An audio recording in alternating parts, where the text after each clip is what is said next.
It's the Smart Driving Cars podcast. This edition is sponsored by the Smart ETFs, Smart Transportation and Technology ETF, symbol MOTO. For more information, head to motoetf.com.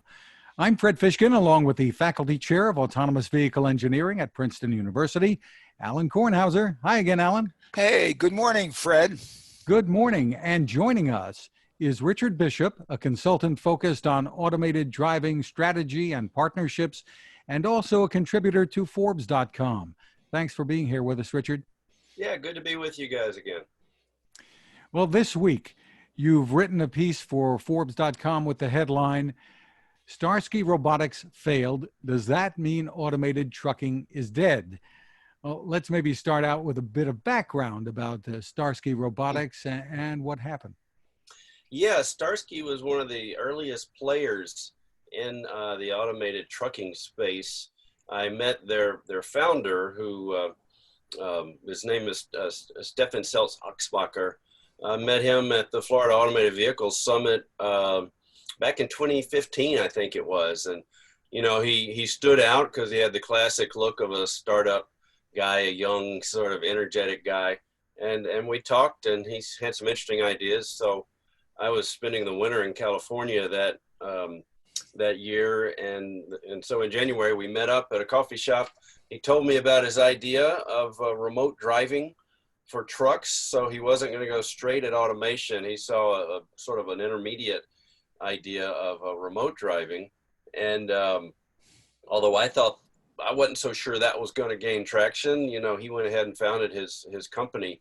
So Starsky has always been different from the other truck startups because they started with remote driving. It was really their calling card, and they got into autonomy a bit, but not as much as the other guys. There's a lot more background to that, but that's sort of the basics. And Alan, you were pretty familiar with Starsky as well. Yes, I was familiar with them too, had discussions with them and sort of followed them. And of course, Richard's right. They were looking at remote driving, which ends up, you sort of do want remote monitoring of all of this stuff. But the idea of being able to actually drive on a normal situation, any latency, and you know, we're going to need maybe 10G, not just 5G, to be able to have that, and to have all the various cues that go around that you gain in that driving environment to stay safe and not crash. Doing it remotely ends up being a real challenge. The first 80% is trivial. The last 20%, as in most cases, or last 19%, as in most cases, is really tough. The last 1% may well be impossible. Yeah, and what the market really wants is to replace the driver, not relocate the driver. The economics, of course, are vastly different if there's no driver at all. Well, I guess the question is, what happened? The company goes under, and you've done some research into some of what Starsky's CEO had to say in a post on Medium, specifically, I think his assertion that investors abandoned automated trucking systems altogether. And you're kind of skeptical about that. Yeah, and he didn't use those specific words, but I understand that as a way to kind of summarize it. He felt like the whole investment climate for automated driving was chilled a lot, and his lack of funding was an indication of that. And I felt like he was vastly overgeneralizing and not putting other information out there. Of course, it was his own perspective on his own company. Of course, Stefan's an interesting guy, and I'm glad he wrote what he wrote. But the media picked it up as kind of an echo chamber phenomenon, and that perspective was going around the internet. And I just felt a strong need to push back, talk about what the other companies are doing, and that sort of thing. And there's been some very significant funding successes by companies like Embark and Too Simple, Ike Robotics, at the same time when Starsky was looking for funding. So the general feeling is the unique aspects of Starsky is why Starsky didn't get funded. It's not a message about the entire industry. So I think one of your messages also dealt with the issue of safety. Sort of my view on the safety thing. Um, Safety may not sell. You know, it's sort of known that safety doesn't sell. In this situation, safety doesn't have to sell. Safety is a necessary condition. Yeah. It's a floor. Yeah. You're not safe, you're not in business. Every investor knows that. Every investor saw what happened to Uber. Okay, you know, I put maybe a outlandish claim out there saying it cost Uber 60 billion by simply looking at the valuations or this potential valuations of Uber pre the Elaine Herzberg crash and post the Elaine Herzberg crash. Some other things happened, but nothing as major as that thing. And it was 120 by Goldman Sachs before, and they went out at 60. Okay, explain that to me. To me, there's one X. The safety is a floor. Every investor knows that. Every investor knows there's a ranch out there. If we're not safe, we're not in business, I think. What do you feel on that? Yeah, I totally agree. The problem is sort of operationalizing that principle, especially with investors. And I got a fair degree of agreement from my colleagues across the industry. The article basically is some views from me, but then I polled most of the companies in the truck automation industry to say, what do you think of this? And there was a surprising degree of agreement with Stefan's frustrations with investors, you know, how they can be bamboozled, they can be hoodwinked. As Stefan put it, which, you know, I think needlessly provocative, but he says, you just got to lie to your investors. Well, that, you know, you can't generalize about investors either. There's a broad range of sort of savvy out there. But safety, it's a sort of a, you would know better than me, Alan, but it's sort of a theoretical thing to say, okay, we've done a process. You can prove you did a process that results in a statistical likelihood of low chance of any catastrophe. And there you go. And it takes a very sophisticated player to understand all that. And those people probably don't exist in the investor environment. And so I think the companies are doing the safety job generally, but for the general public, all you hear are assertions about safety because the details of how they're doing safety are highly proprietary. And so it continues to be this, oh, it's just an assertion. How safe is it really? And there's not a good answer coming back because the good answer takes hours and weeks to understand only if you have the, you know, the skill set. You're absolutely right. The whole safety thing, even for those who have the skill sets, it's really right. It's really tough. And of course, we don't know what we don't know, which is the key piece of the whole darn thing. And at some point, people have to go around saying, "Look, we've done as good a job, as honest a job as we can. We've defined in this operational design domain, which is really the key of this thing, to really test under conditions in which you're going to operate, and then operate only in the conditions as best you can where you've tested, and not leak out of there, because when you get yourself in trouble is when you leak out of all of that." And so that understanding by both the investment community, those that are doing it, those that are using it, is really key. To go out there and say, "Hey, I can do this anywhere," I mean, come on. I mean, cut it out. Just cut it out. Just stop right now, okay? In certain places, yes. And in the sense, you know, I agree with what you've been saying on the trucking industry. There is an enormous opportunity for the trucking industry to benefit from this before they take the driver out. Why? Because it improves the quality of life of the driver.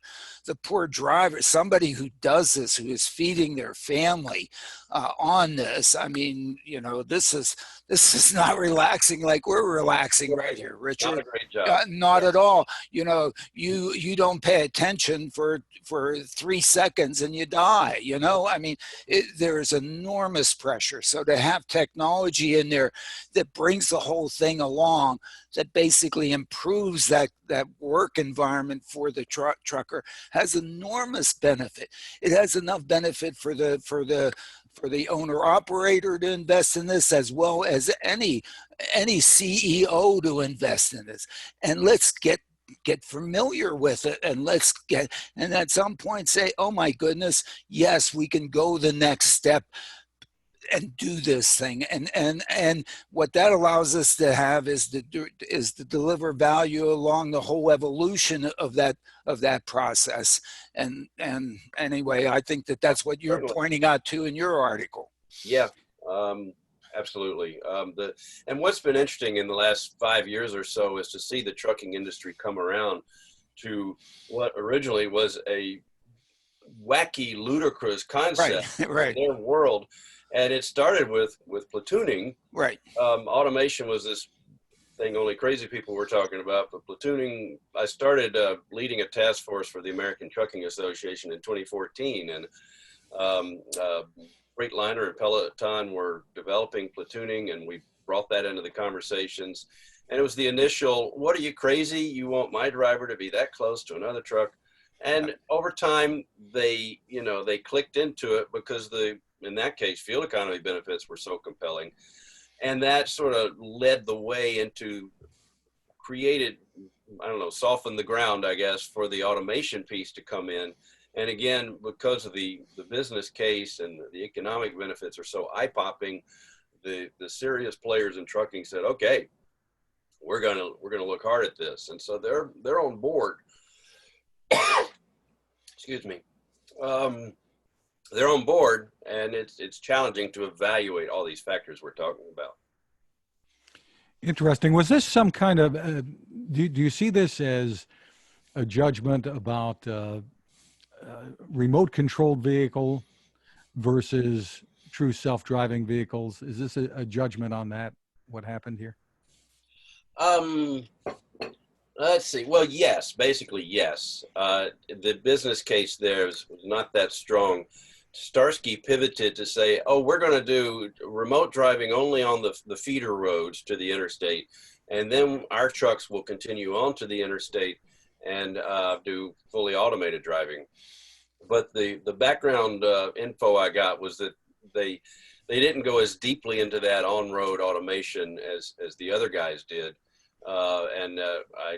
Now I'm speculating, but it seems that maybe the investors were able to see that they were lagging the rest of industry a bit, and they didn't have a strong offering compared to where else the investors might put their money, all these other companies out there. I think the other point that maybe we should move to is having to do with the AI that's involved in some of these things.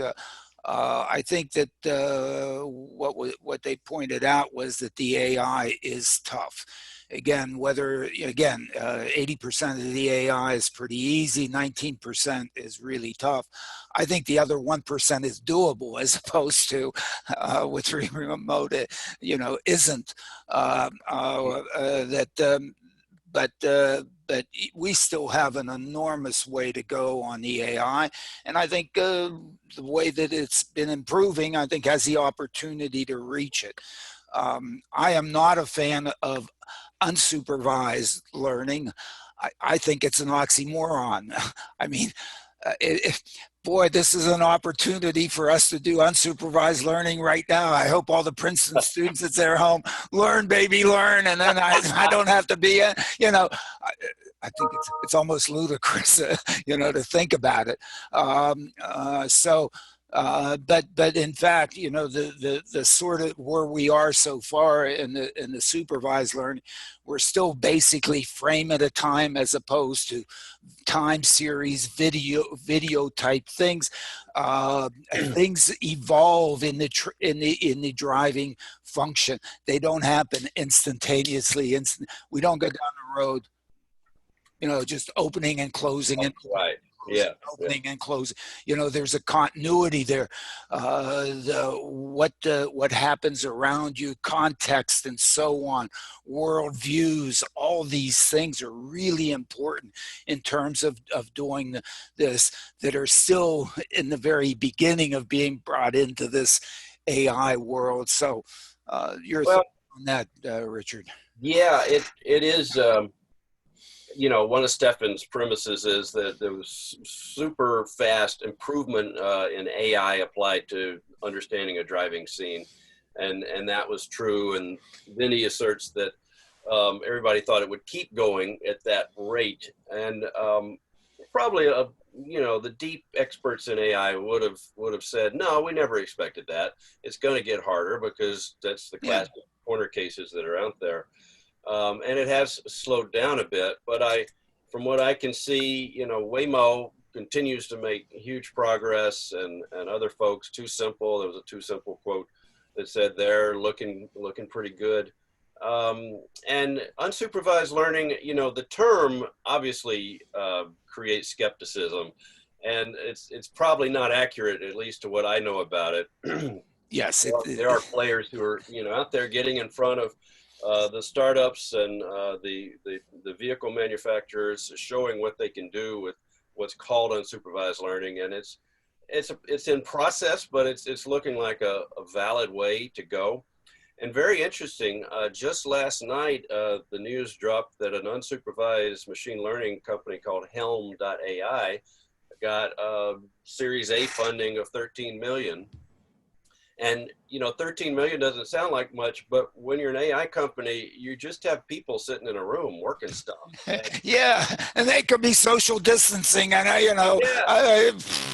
you've got a long runway if you have 13 million and a few dozen people. And in fact, if they're not getting together and doing what they normally do when they get together, which isn't also good, they're writing a lot of code, man. They're like 18, 20 hours a day, boom. So who knows? All that's happening these days may in fact be helping all that.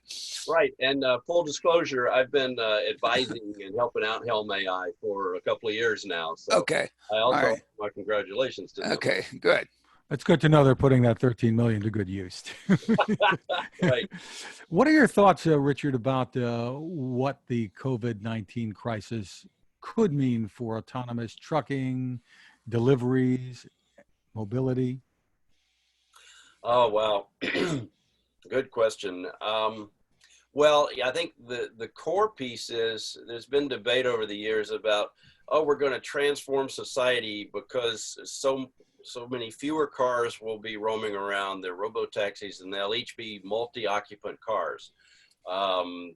People, and then the debate has been, well, will regular human beings, particularly Americans, really want to share rides with every ride they do? Well, I think the COVID thing has really taken that one. That's hurt. That is, that is, that really hurts. And I don't know how we're just going to have to think and work even twice as hard, 200 times as hard. I don't know. It's, maybe, the vehicle platform becomes a 2-seater instead of a 4 or 5 or 6-seater. That's a little more radical, but if that gets locked in, there's no point in having bunch of 4-seater vehicles running around. Yeah, unless again for families and so on, and the issue is whatever. But you're probably going to have an array. The ride sharing piece has been really hurt by this. Okay, and well, I think we're not calling this social distancing. We're calling this physical distancing. Hopefully, it's not social distancing. What it's going to do to our whole society, are we really just going to interact like this, Richard, or we going to get around and whatever back to where we were? I mean, this is sort of okay, but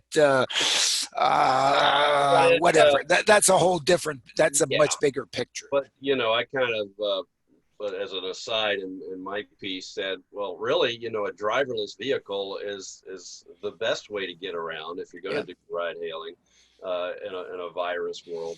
And the delivery pieces that are out there, the delivery bots, uh, Yeah. it helps. It should be even easier. You know, I've sort of argued that the best time to do deliveries are between midnight and 5 a.m. when there's nobody on the roads and they can go out there and no kids playing in the streets.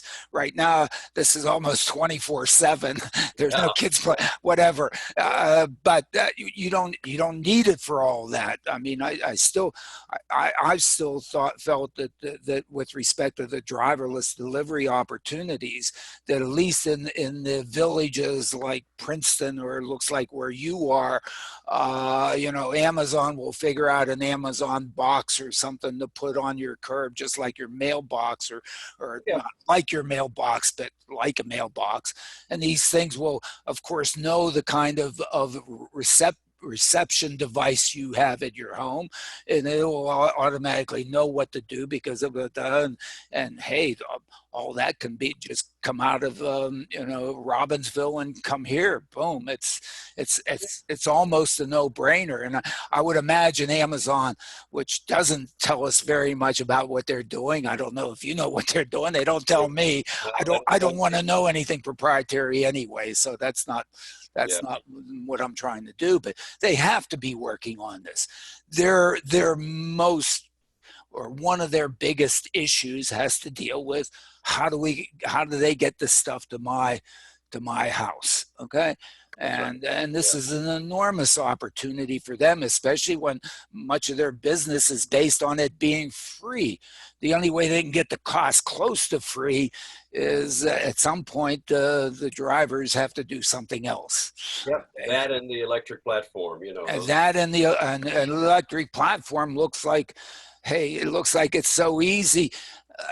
It's going to come out of China. Look, we got the electric bicycles, we got the electric scooters. At some point, the electric whatever comes out of there. It basically deluges us, and they're all over the place. I guess, I don't know. Talk to me here, Richard. As soon as you start talking electric vehicles, I just tune out. You know, it's not my world. Yeah, it's not my world either, but the sort of, I guess at times I drink the Elon Kool-Aid, and you know, when Elon basically says that you know, the fewer parts the better, you know, every part that you can take out of a process is even a better process. Take the parts out. You look at the number of parts in an electric vehicle versus the number of parts in an internal combustion. I mean, you know, all of a sudden it says to you, whoa. And you know, people always are talking about, you know, truck automation as a job killer, and it will replace workers. But if you think about the electric powertrain and all the mechanics out there working on internal combustion engines, they're going to lose their jobs. Right. And it's better for society and for us as end users.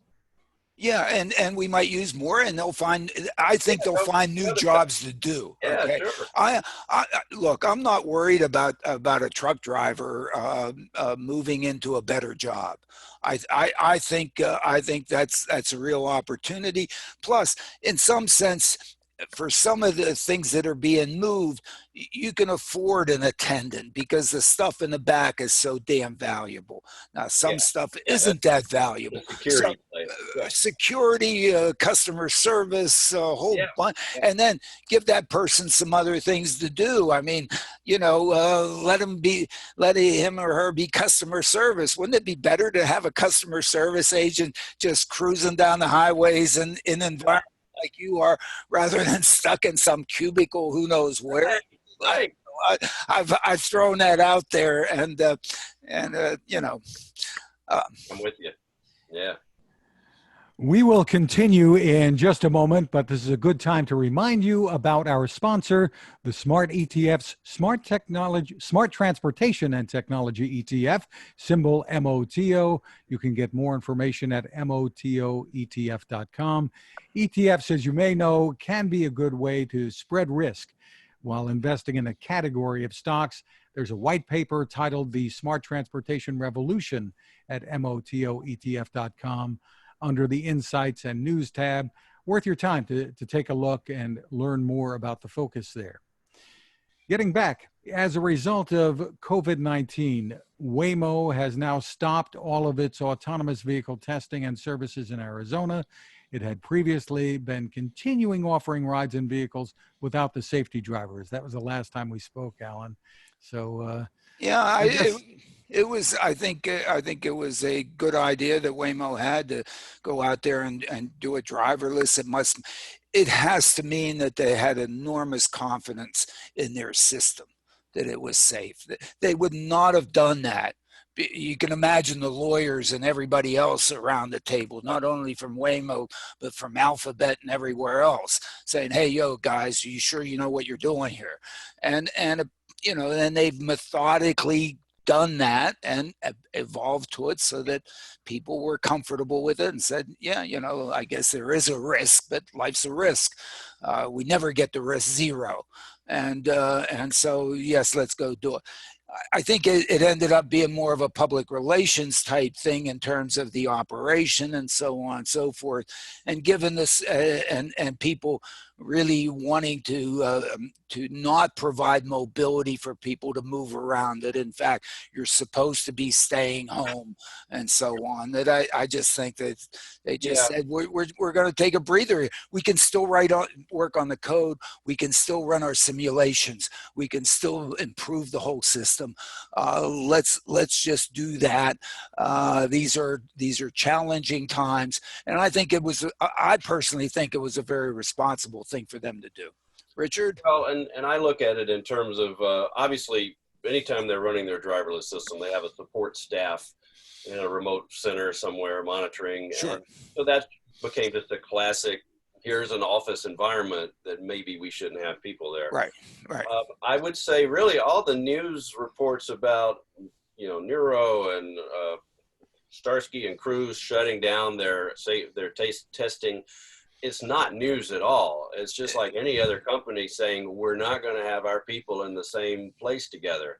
It should be ignored. It should be ignored, absolutely. And there's, a lot of stuff out there should be ignored. My wife and I don't watch the news, okay? Actually, we stopped watching in 2016 in November, but whatever. There's just noise. People are putting stuff out there. It's worse than clickbait, that I put in there. It's just, come on, this is ridiculous. I wrote the Forbes article because they were just echoing one guy's opinion. Yeah. There's more to it than that. Yeah, I thought your article was fantastic, and I'm glad they published it all and they put it in there, and all that, gave you all that ink in some sense. But I guess it is electronic, but whatever. It's the same thing. It's very good, and that's nice. I don't know if this is reason for optimism or not, but Ford put out a press release this morning saying it plans to restart production at some key plants in North America as early as April 6th. And they expect to resume building vehicles the following week. Well, if you look at an assembly line and you look at where people are staged along an assembly line, there's probably physical distancing that exists there. Okay? You tend to not have two people working right hand in hand, especially now with the way these things are set up with all the support and robot mechanisms that are all around you. In fact, there is a distribution of people. And so, I think you can maintain the physical distancing there. They have to clean the places and so on and so forth. I still go. I go to outpatient therapy 3 times a week down at St. Lawrence Hospital, and they check me on the way in as to whether or not I have temperature and so on. They ask me if I don't feel good, and then you go in there, and then after I touch anything, somebody's there cleaning it off. We maintain separation. I wash my hands who knows how many times. it's a shame we have to do all that, but I think one can do some of that and begin to function something better than at a zero production level. And so I think one has to maybe applaud Ford for going out there and saying, it's not that I'm going to throw everybody in there together and get everybody sick and have all of our employees die. It's just that maybe we can begin to operate, certainly not at the same productivity. And one of the comments that's been made about all these facilities, you know, up to this point in time, the objective function was to do things as cheaply as possible. That's going to change. Resilience is going to be a much more important aspect of all of this. And so the kinds of things that we end up doing is going to then maybe move to, you know, to take a look at maybe it'll be a little bit more expensive, but we'll be safer and we'll be able to be more resilient and be able to do these things. And I think it'll be good for, I think that'll be good for everybody. Now, in this instance right now, you have to think that the real care will have to be taken during the shift changes when the employees during the, or they hire some more people just to go in there and do the cleaning, because that's what exists down at St. Lawrence Hospital. You know, they have people in there that basically clean the surfaces and so on and so forth. There's a few extra staff there. Creates more jobs. Great. I mean, you know, better than driving. We can take all those drivers, put them in there. Right. I just feel for the executives who have to make those decisions about when to go forward, and with very limited and conflicting information. Hats off to them. I don't know how I would function in a situation. The information is not just conflicting; it's just bad. I mean, it's not normally distributed. You know, there's a much, you know, error on this side is it's all biased in one form and biased heavily.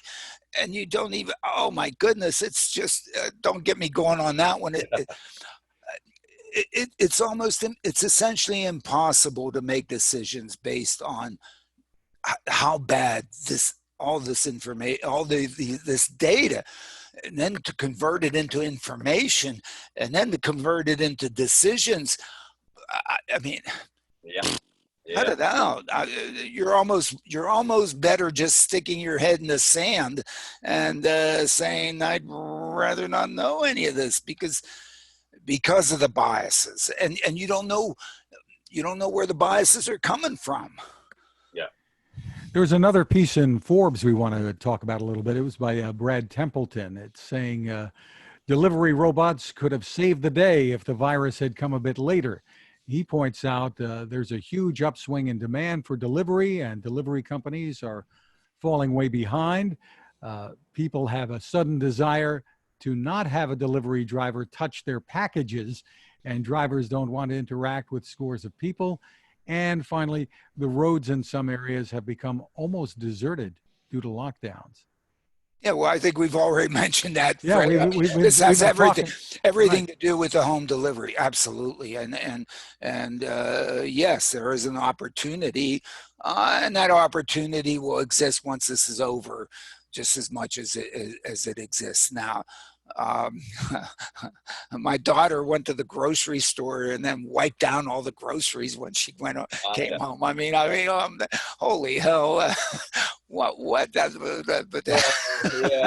it's you know, that thing about they don't want a delivery driver touching their package. Well, some human touched the package at the, you know, warehouse or whatever. It's like, but I think we will have to just, I don't know, wipe down our packages, I guess. I'm curious of how it works, you know, how this is going to accelerate drone delivery as well. The federal government has been very cautious about allowing drones, and it's moving, but moving slowly. And is this whole area going to accelerate in terms of parcel delivery with drones? And I don't follow the drone space much. It's just, I'm wondering. I don't know. I mean, to me, roads are just so much easier than up in the air. And I notice you have a few trees around where you live. There are a few trees around where I live. Yeah. Maybe and so on. And then sort of. My problem with drones is just from an energy basis. When you need Bernoulli to hold yourself up, as opposed to just doing it with respect to a wheel. The wheel is seems to win out.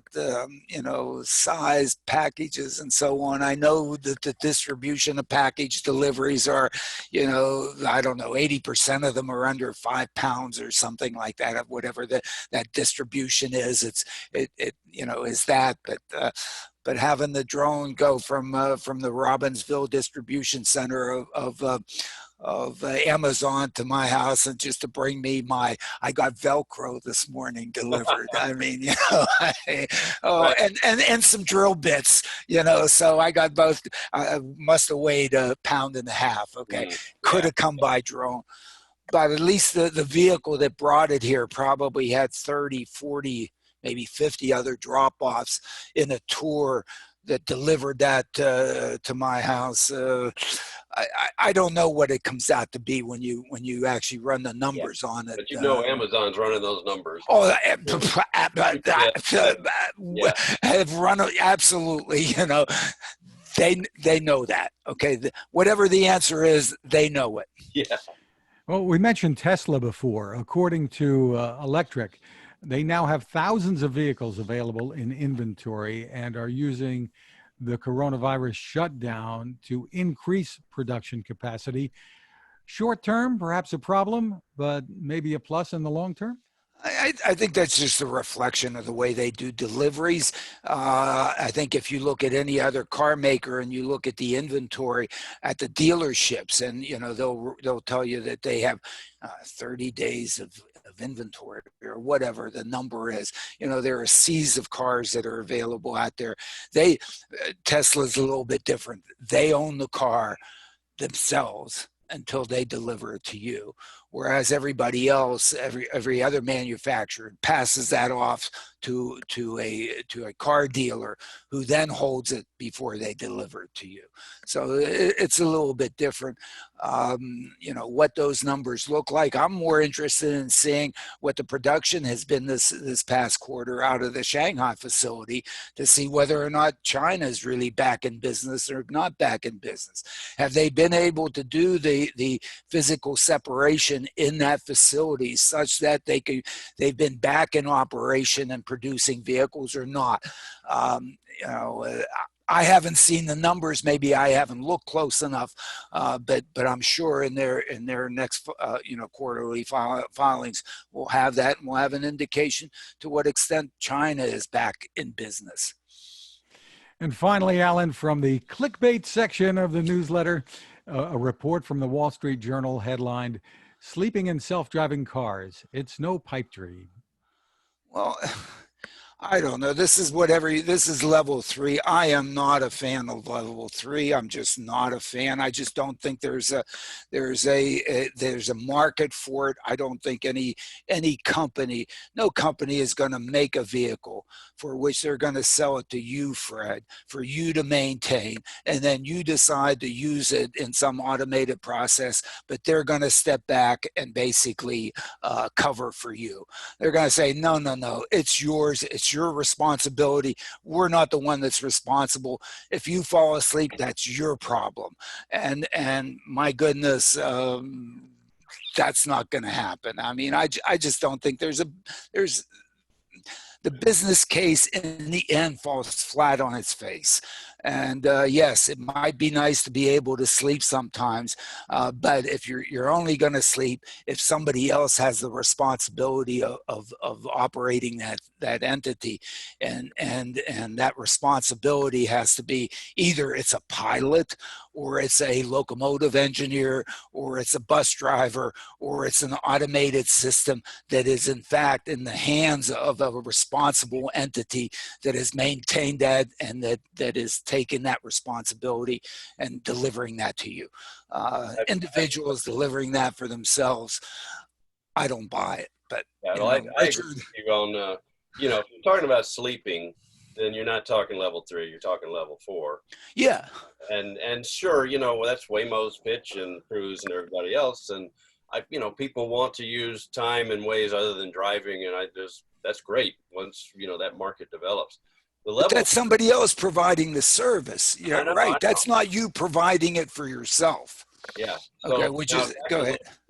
back to level 3. Yeah, you know, the technical concerns about level 3 have been out there forever. It does seem, you know, I actually wrote a Forbes piece on this several months ago. It seems like the competitive pressures really, which Tesla is kind of leading the other guys in terms of creating competitive pressure on the traditional automakers. And at least Mercedes and BMW have said, and actually Honda as well, that they're bringing level 3 to the market. And again, you know, highly constrained ODD, BMW people have told me that they're going to monitor the situation, you know, geofence it only to high grade highways, but also moment to moment. If the conditions on that highway aren't good, they will withdraw that feature function. And they're serious about it. You know, I think they can figure it out. But what I've also heard is maybe the marketing people are going to start throwing around that term level 3, but to us engineers, we're going to say that's a level 2 plus system, that they didn't cross the line to level 3. Right. And so that's something I'm really watching closely this year. I think by late this year, we'll have some things on the market that are level 3. Honda, you know, it's hard to judge actually what's going on with the Japanese market, but Honda has said in their Legend, they have a level 3 system out for the Japanese market. And it's also something like 40% more expensive than their regular Legend. So I think it's more of a, you know, a statement than a real introduction to the market. They'll probably sell a handful of them. Well, it will have to be 40% more, because if they accept, they're going to have to accept the responsibility when they say go ahead and sleep. And if Oh, wait. and if you haven't maintained it, Don't talk about sleeping with level 3. Okay. Well, not paying 3. attention. Okay. It doesn't matter. Cluing out. Okay. If it requires the driver to pay attention, then it's not level 3. Okay. If at least that's the difference. The driver has to be available to take over, but they can be not paying attention.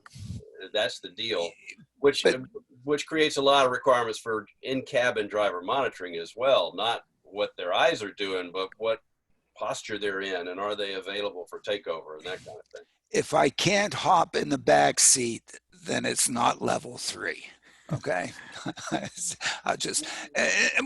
mean, your definition, or what the marketing, I mean, can you see what the marketing people are going to do? They're going to show people hopping in the back seat, which is the fundamental problem that Elon got himself into. In other words, he created something for which either the perception or the marketing took it to the other step, which it wasn't supposed to go there. You're supposed to be paying attention. You aren't supposed to be going by an area in which you know the system doesn't work and still be playing a video game. I mean, how much of an idiot are you going to be? Well, let me turn it around. Marketing, this is fun. Really think about the level 2 systems out there, the hands-off level 2 systems with eyes monitoring, driver monitoring. Yeah. That's really hard for marketing to sell, because, you know, who really wants to sit there not doing anything with your hands or feet and just staring out the front? I mean, Cadillac's been successful, but really the user value goes skyrocketing if they can look down, do stuff on their phone and all that. And play their video games, yeah. And if the system takes responsibility for safe driving during that period, that's a big, big win for the marketing guys if they can deliver on it. But when they take responsibility, they take on liability. I know. Okay. Along with responsibility comes liability. And the issue is who's going to do that? And if BMW or Mercedes says, hey, yeah, we got you covered, and when we say that you can sit there and do whatever the hell you want to do, we got you covered, I'm buying it. Okay, there's no doubt about it. I'm going to buy it. I just don't think they get there. And I think the that question mark. huh? That's the question mark. In a couple of years, I would have said, a couple of years ago, I would have said no way. But it seems like that's also when traditional OEMs were saying we're going to have level 4 by 2020, which level 4 is spaced down, and so level 3 is with all this constraint on it, ODD, right, etc. They're talking about it seriously. And so let's watch it. Let's have another. No, hey, we're watching. Let's see what happens 6 months from now. I actually do not know, but yeah. Well, I think one of the things that I think is going to happen in these 6 months is I think a lot of the technology is going to improve simply because the people who are writing the code, they have nothing better to do than write the code. Okay. Yeah. And in fact, a lot of the improvements and a lot of the checking of the code takes place under a simulation environment and doesn't really need to be out there physically. And in fact, all of that, there could be some, hey, we got nothing better to do. Let's do this. We aren't out playing golf or, I don't want to mention that. I don't do any bad things. So I'll stop. Okay. I have no idea where you were going, but I'm glad. I'm glad I didn't go there. Hey, Alan, let's remind people again about the Smart Driving Car Summit that had been planned for May, of course, with the virus. That's been postponed. Any news on the plans for that? No news on the plans, except we're really looking at the obvious time, which is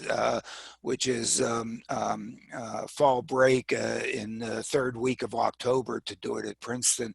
The challenge for doing that is everybody's looking at those weeks in October for doing things. But that may be when we do it. Had some thoughts about trying to do it, on a Zoom platform such as this. I think Zoom works well with 3 of us and so on, or with a handful. We're trying to figure out how it's going to work with classfuls of students. We're in our first week since spring break and here at Princeton with nobody on campus, and we're going to learn a heck of a lot. Maybe we could pull something off, doing it remotely. It may very well be that October is the best thing for us to shoot for. I guess we're all hoping that the San Diego AV conference, I haven't heard that it's still on, right? That. It is still on. And so, So July 27th through 30th, and we're planning it. I'm on the planning committee, as you know, and of course we're watching the situation closely. Yeah, everybody's watching it, so it's really too early to cancel that one, and it looks like that one will take place. And having that take place and having us maybe have something in October here is good. The automated vehicle task force here in New Jersey, we've completed our report. We completed it March 5th. The governor has yet to announce it and make it public, or at least I haven't heard that he has. I would have hoped that I heard that he had. He's been preoccupied. He's been preoccupied, and of course we should wait on that. There's no need to do that now, but I look for New Jersey to, as we come out of this, to actually put itself very much in play to create welcoming environments for not only the motor carrier version of this thing, but also the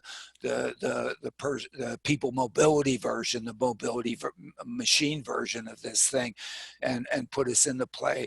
I've had very good meetings with all levels of people in Trenton, New Jersey, wanting to get something initiated. They're really focused on in a sense, let's call it people who have been mobility deprived out of the personal automobile, and that is really looking at the people that don't have access to automobiles, being largely the poor, and having them have access and providing access to blue collar jobs, which is really the kind of the key piece, as well as everything else that can improve their quality of life, libraries, sports facilities, and so on and so forth. So that would be a focus, and to get it started in the state capital, and then have it grow virally. Sorry, I shouldn't call it that, but then spread because of its overwhelming success throughout the state. If it's not successful and it dies, then then we made a mistake here. This isn't a valuable thing. We've been wasting our time. I don't think so. I think this is a mobility opportunity for many, and can serve to really improve their quality of life. The young, the old, the poor, and that's been my focus, and looks like, and we'd love to get it started here in Central Jersey. Stay tuned, coming soon, we hope.